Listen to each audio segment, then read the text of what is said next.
Hey everyone, how's it going? Welcome to the NoDQ.com live recap of Monday Night Raw for October the 11th, 2021. We have Crown Jewel coming up about a week and a half away. Let's go ahead and get to this show. We had Raw taking place in San Francisco, California. Not a very big crowd, according to WrestleTix on Twitter. Roughly around 4,000 people in a 15, 20,000 seat NBA arena. It looked really bad. The side with the camera, the hard camera, tons of blocked off sections, and even the seats that you could see on television, there were quite a few empty seats there. Looked like a WCW 2000 crowd. Like they had the lights way turned down. It was rough. Anyways, we had Drew McIntyre come to the ring and he hyped up the Crown Jewel pay-per-view. He was about to tell a story when thankfully Big E interrupted before Drew could get started with his story. But then Big E started talking about his nipples and said that Drew needs to get on the train or get run over. Drew said he was the one that was going to run through Big E. That's when the Usos appeared. Now, I get it. The draft doesn't go into effect with the new rosters until after Crown Jewel, but why were the Usos on this show? Like, they're part of SmackDown. They were drafted to SmackDown. The draft is over. There was really no need for them to be on Raw. Like with Ricochet, he's technically still part of Raw, so he doesn't need to be on SmackDown yet. Anyways, I guess maybe because the Usos, San Francisco is their neck of the woods. That's why they were there to visit their dad Rikishi. They just happened to be in town, whatever. I'm trying to find some logic in this. And Usos warned McIntyre that if he does win the WWE title, the Tribal Chief will win the WWE title from Drew and add it to his trophy case. The Usos issued a challenge for the main event against Drew McIntyre and Big E. Super kicks, laying out the good guys. And then Corey Graves was like, I don't know if Big E and Drew McIntyre can coexist. You know, it's the boring ass odd couple storyline. The moment the Usos came out there, I knew this was going to be what they were leading to. Tag team match. Can the two guys facing each other at the pay-per-view work together as a team? It's boring as hell. We've seen it so many times for decades now. It's just one of the most redundant storylines that WWE does. TJS with a $5 super chat. Thank you for that, Tyler. I appreciate it. He says, it was 20 years ago today. Sgt. Pepper taught the band to play. What a great show tonight. I'm so glad I spent my 3 hours watching Raw. And I'm guessing he was sarcastic with that comment. Marquand 1976 with a $5 super chat. Thank you for that. Says, hey Aaron, the Usos were there because they know the bars and the blind spots to avoid DUIs. Wow. That was a little harsh there, Marquand 1976. But again, I thank you for the super chat. We had the King of the Ring continuing on Raw. We had Ricochet versus Xavier Woods. And this was a good match. Not great, but good. One early highlight, Ricochet did this huge superplex, and he got some airtime on it. This was maybe the coolest thing on the entire show, quite frankly. Match went back and forth for a while. Ricochet, the veteran, rolled to the outside when he was in trouble. Xavier just stood out there, and then Ricochet came over the ring post with a big dive and then got back in the ring, did a second dive, got back in the ring, went for a third dive, and as the saying goes, you go to the well one too many times. That's what he did. Xavier sidestepped him and hit the flying elbow to pick up the victory and advance. All good, no problems here. This was probably the best thing on the show. We had Matt Riddle and Randy Orton backstage, and Riddle decided to challenge Omos because he's a baby viper and he's wanting to do what Randy Orton does. And he asked Randy, what is the plan? He said, are they gonna spring a trap? You know, when Riddle was in 8th grade, he read about Jack and the Beanstalk, and this is one of those weeks where I thought the comedy really fell flat here. Orton was saying that there is no plan. Riddle's on his own. And Riddle had a line about that there's no plan, just like there's no matching snake-skinned Speedos. And this was just dumb. I did not find it amusing. We had Mansoor and Ali against Cedric the Entertainer and Shelton Benjamin. Cedric and Shelton, even though I guess they're back with Bobby Lashley, I'm not sure, but they got no entrance, yet they won the match.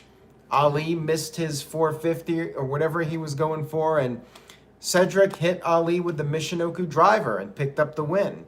Very short match here. Ali shoved Mansoor down afterwards and stormed off in anger. Next up, we had a Queen of the Ring, or Queen's Crown, whatever the hell they're calling it. Shayna Baszler versus Dana Brooke. Dana got no entrance, and not much to say about this. It was literally like a minute and a half long. Shayna won via pinfall. She started to attack Dana after the match, but Dana rolled to the outside and said that was uncalled for, and that was the segment. So yeah.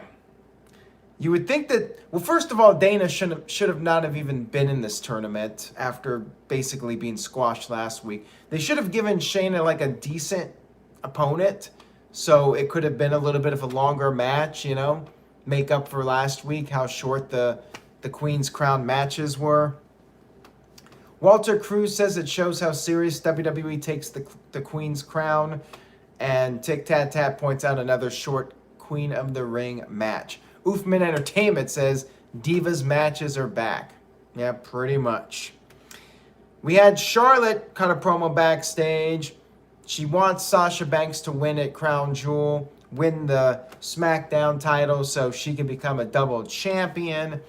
Then we had Riddle versus Omos. Riddle was talking on the mic, and then he gave Randy the code word and told Randy to spring into action, but Randy was not there. Styles, who was out there, got on the mic and said that Riddle was just stalling, told the referee to ring the bell, so the referee did start the match, and Riddle ran to the outside, went after Styles. He got attacked by his actual opponent, Omos. Omos gave him a choke slam, put one foot on Riddle, but Styles stopped it, told Omos to deliver some more punishment. So Omos hit a roundhouse kick, and AJ had a bunch of replays shown, and then Omos hit the tree slam, put his foot on Riddle's chest, and picked up the win. After the match was over, Randy Orton's music hit, and Styles thought that Orton was going to try to sneak through the crowd, so Styles had Omos go to the outside, and then Randy Orton still managed to sneak in the ring and lay out Styles with an RKO.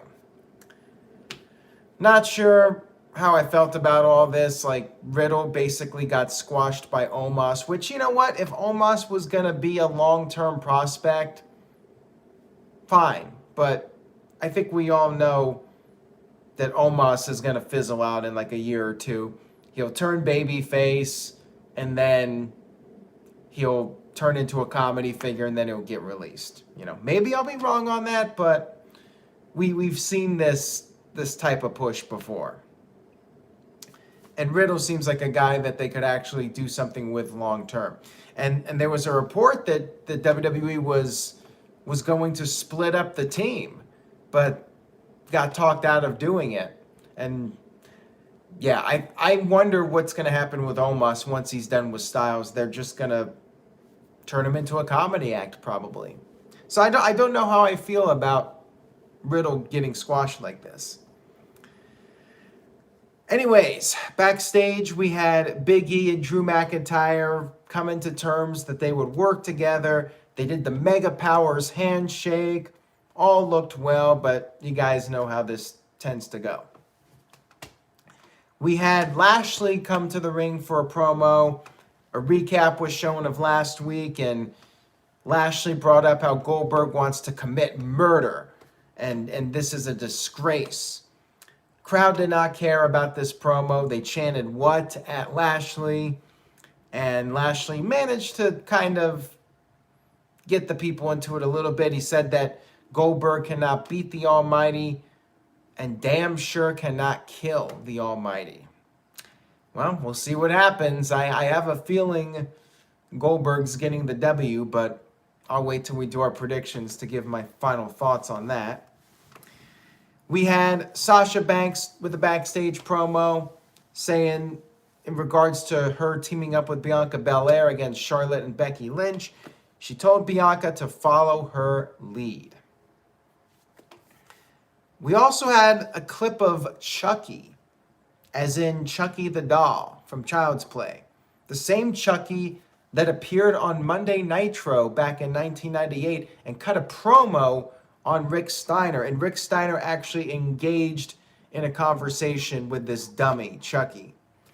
So anyways, Chucky commented on some of the action and said, in regards to an Alexa Bliss clip, he would like to get in the ring with her.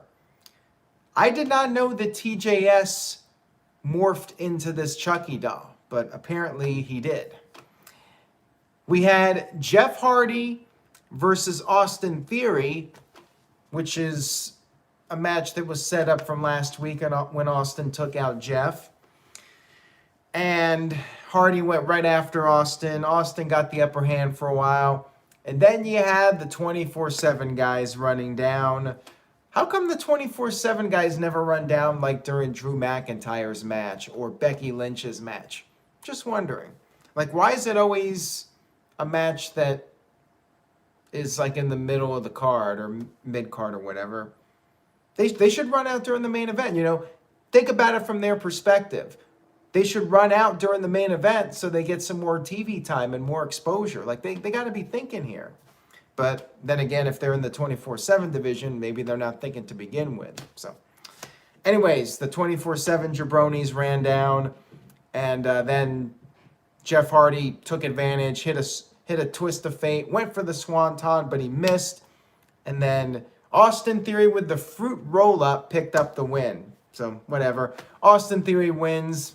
Not a decisive victory, whatever. They'll probably do a rematch next week before Jeff goes to SmackDown. Whatever. Psycho Jet Black with a $2 super chat says, Chucky has more credibility than Karrion Kross.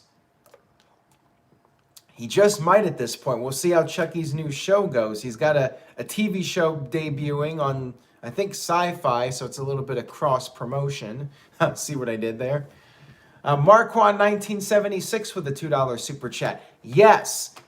Actually, no, but Braun Breaker versus new Chucky. You know what? If we were going to get something ridiculous like that, you might as well go for it, because Rick Steiner had a beef with Chucky all those years ago, and maybe Braun Breaker can get some retribution for his father. They ain't gonna do that, but I'll admit that I would get a laugh out of it if they did that. Sorry for stealing your line, Walter. All right, so we had a Bianca Belair promo saying that she's not gonna follow anyone's lead because she beat Sasha Banks at WrestleMania. We had Jinder Mahal versus Kofi Kingston in another King of the Ring match. You know, not much to say about it. Another short match here. Kofi hit the trust fall early on, but then Jinder Mahal got the upper hand, and then Kofi made a comeback, but Veer and Shanky got involved, and Jinder rolled up Kofi. Kofi kicked out of the roll-up. However, he was still unable to put away the former WWE champion. Jinder Mahal hit the Colossus to win. So no Xavier versus Kofi King of the Ring match. I know people were hoping for that, but nope.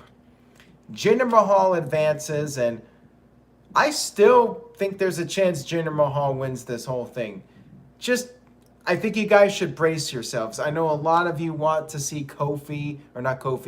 Xavier win the King of the Ring, but I will not be surprised if Jinder Mahal beats Xavier Woods. Just brace yourself for it. It could happen. You know, they got to have the heel versus the face dynamic for the final. I hope that Xavier wins, but I'm not going to hold my breath on it. So that's that. Oofman says I would put money on Jinder winning, and Tic Tat Tat thinks it's going to be King Balor. And as Deado Pug points out, WWE loves to put a heel as King of the Ring. They've done that for the last couple of decades. And yeah, typically it makes more sense for the heel to be King of the Ring, you know, to be all pompous, but it's kind of a boring, played out gimmick. I'd rather see a face win it for a change. For both tournaments, quite frankly. We had John Morrison meditating backstage, and Nikki Cross and Rhea Ripley were wondering what the hell he was doing. I guess they've never seen somebody meditate before. And then we had Ali backstage with Mansoor, and Ali just ripped into him, said he's a giant waste of time. He called Mansoor a fanboy. He doesn't deserve to be there. He's a loser. He's worthless. He's nothing. Mansoor tried to talk to the interviewer, and then Ali just blasted him, laid him out. I guess we're getting Ali versus Mansoor at Crown Jewel. All right, fine. Give Mansoor his big moment. It'll probably be the kickoff or whatever, but you know what? As long as Mansoor, they're going to do something with him for once after pushing him on TV, then yeah, let's do it. Ali Mansoor Crown Jewel. I'm all for it. Psycho Jet Black with a $2 super chat says, Aaron, why do you hinder the Jinder? I hinder the Jinder because they're about 4 years too late trying to do anything with the guy. Like, if 2017, early 2017 Jinder, when he was on Talking Smack, if that Jinder got an opportunity and they didn't do the lame-ass gimmick that they did with him, then, yeah, I would have not hindered the Jinder. But they chose to make him a generic foreign heel, and yes, I decided to hinder the Jinder ever since. All right, moving on here. We had our main event of the evening. Drew McIntyre. Oh, wait a minute. I just realized I skipped over a bunch of things. Now, maybe I was subconsciously doing that, but yeah, there's more we got to get to before the main event. So let's backtrack here a little bit. Becky Lynch cut a promo to hype up their match. Said she's always 5 steps ahead of everyone. We had this women's tag team match. Charlotte and Becky up against Bianca and Sasha. And could they coexist? The answer was no. Nobody could coexist. Sasha and Bianca were fighting with each other right off the bat before the match even got going. And then Becky got in the ring, a huge brawl erupted. Then Charlotte and Becky started fighting. Officials ran down. Sonya Deville and Adam Pearce, they came down, and did they decide, you know what? This was a bad idea. Let's just make it like a fatal 4-way match. Nope. They doubled down. They said, we're going to restart this match. We're going to have a tag team match whether anybody likes it or not. So after the commercial break, we had a tag match. And of course, nobody is still getting along. And guess what? The referee threw out the match. No contest. And they kept fighting. And Becky was the last woman standing. Adam Pearce and Sonya Deville. They should have just kept coming out there and restarting the match until there was an actual finish. So, Adam Pearce and Sonya Deville, you screwed it up. Shame on you. So this whole thing sucked. Just saying. MVP Kev says, this show sounds terrible. Glad I didn't watch. It was not good. All right. Now we had Doudrop versus Natalya in another Queen's Crown match. And this was the longest Queen's Crown match up to this point. Granted, it was only 3 minutes long, but longer than the other matches.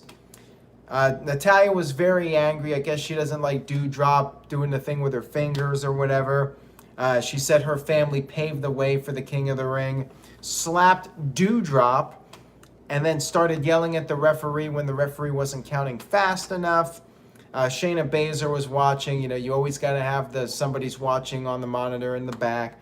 That's a WWE thing that they've been doing for 20-something years, and, you know, they just do it every show. And Doudrop was on the verge of being put in the sharpshooter, but she slapped Natalya, gave Natalya a little bit of her own medicine, and then won with a, you guessed it, fruit roll-up. Another roll-up, because it's WWE. They love the roll-up finishes, and Doudrop advances. We had a main event. Drew McIntyre, Big E versus the Usos. This crowd sucked. I mean, it was a small crowd to begin with, like 4,000 people in a 15,000 seat NBA arena. But yeah, this was not a good crowd either. And that also hurt. Like, a hot crowd could at least make the show seem better than it is. But this was a pretty flat crowd.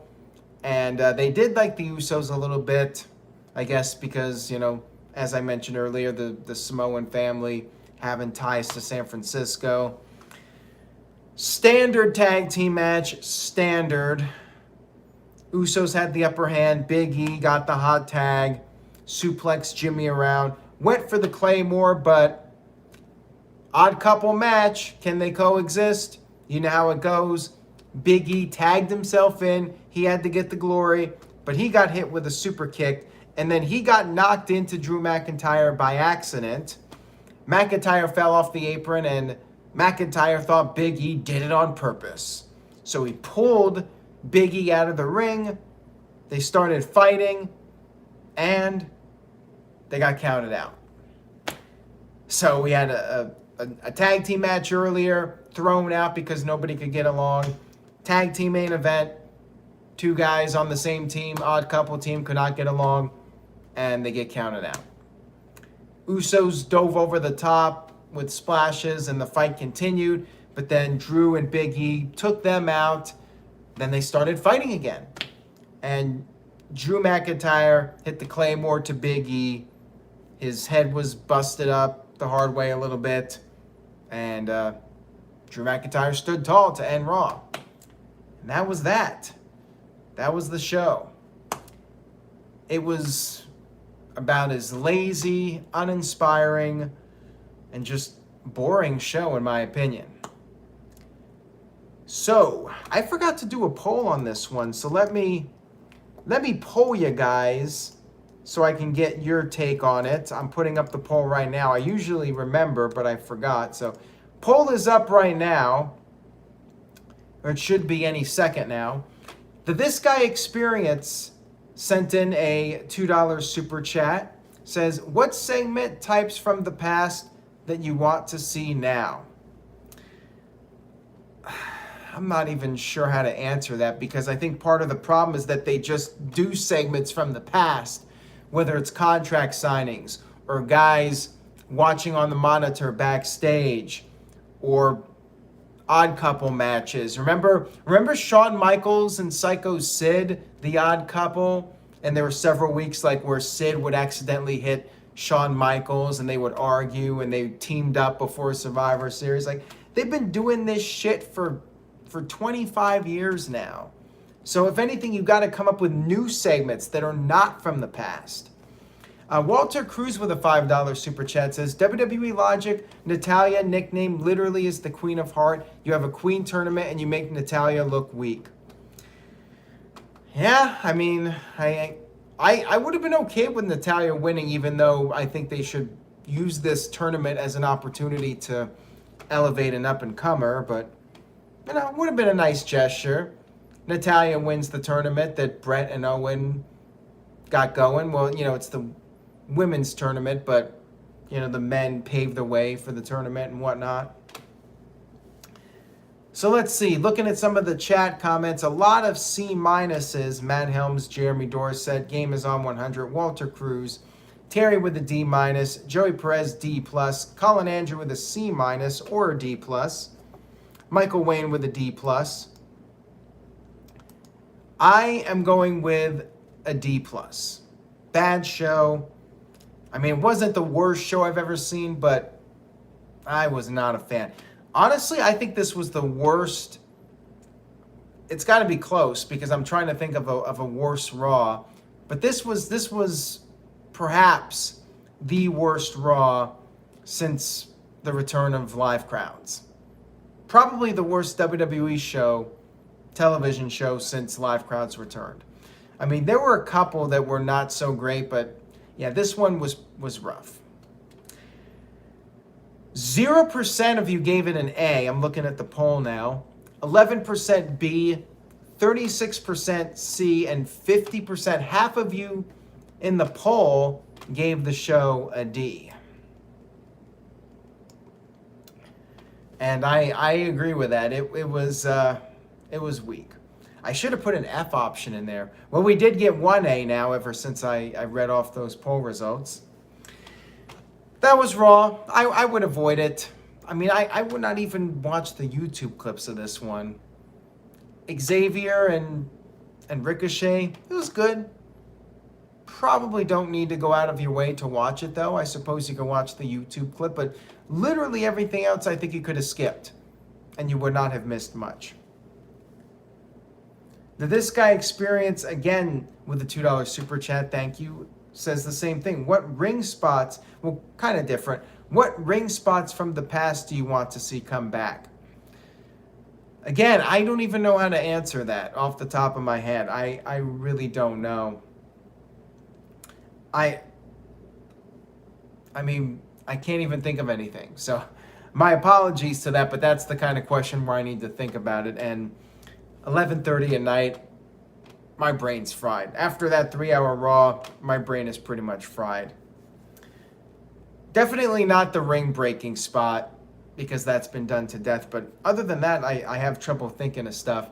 You know, how about the choke slam through the ring? Like, we haven't really seen one of those in a long time. Like when Big Show choke slammed The Undertaker through the ring.